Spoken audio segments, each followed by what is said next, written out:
বর্তমানে আমরা যারা বাংলাদেশে মোটরসাইকেল চালাই, পোলাপানিগুলো মোটরসাইকেল পাইলে কি যে একটা মনে করে মানে হুঁশ হারিয়ে ফেলে, তাদের হুঁশ থাকে না, হুঁশ হারিয়ে ফেলে একবারে।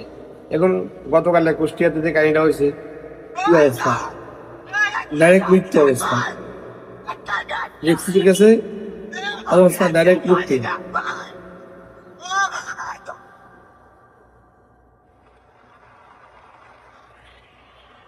আপনি হুন্ডা চালান, ভালো কথা, চালান, সমস্যা নেই, রিল্যাক্সে চালান, কি প্রয়োজনে ভাই, জীবনের তো একটু মায়া দরকার, মায়া রাখা দরকার।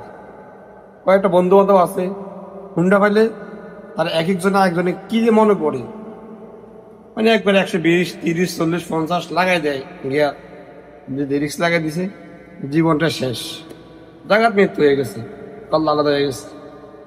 তাহলে কেন আমরা বাইক চালাই, ভালো কথা, সেফে চালাই, জীবনে তো মায়া আছে, তাই না?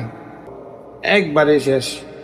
আল্লাহ তুমি লোকে আল্লাহ আল্লাহ তুমি বাতা দিও আল্লাহ আল্লাহ লা ইলাহা ইল্লাল্লাহ গো আল্লাহ ও আল্লাহ ও বাপ ও বাবা এ জোর আল্লাহ গো বাবা কি বুঝতে পারলেন? কত দুঃখজনক ঘটনা।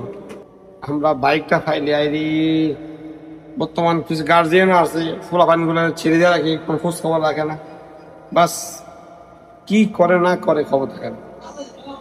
কেমন মৃত্যু দেখছেন, জায়গার শেষ, দিবাগ হয়ে গেছে। তাই আমাদের যুবক ভাইয়ের, আমার প্রিয় বন্ধুরা, আমরা মোটর সাইকেল চালাবো, সেফে চালাবো, দরকার নাই 100-এর উপর উঠবেন না, নিচে থাকবেন, রিল্যাক্সে চালাবেন। এত রিক্স দেওয়া এমনি সেমনি দেওয়া, বন্ধুদের আড্ডা পারবে না। বন্ধু এখন দুই বন্ধু আড্ডা মারে, মাঝখানে শয়তানে লারা মারে, দে সমস্যা নাই, হ্যাঁ তুমি তো পাওয়ারফুল, পাওয়ারফুল দেখেন, অ্যাক্সিডেন্ট জায়গা শেষ পাওয়ার। সকালে মোটরসাইকেল চালানো ইউজ করেন, ভালো কথা, সেফটি ফলো করবেন, লাইফ ফলো করবেন, ঠিক আছে?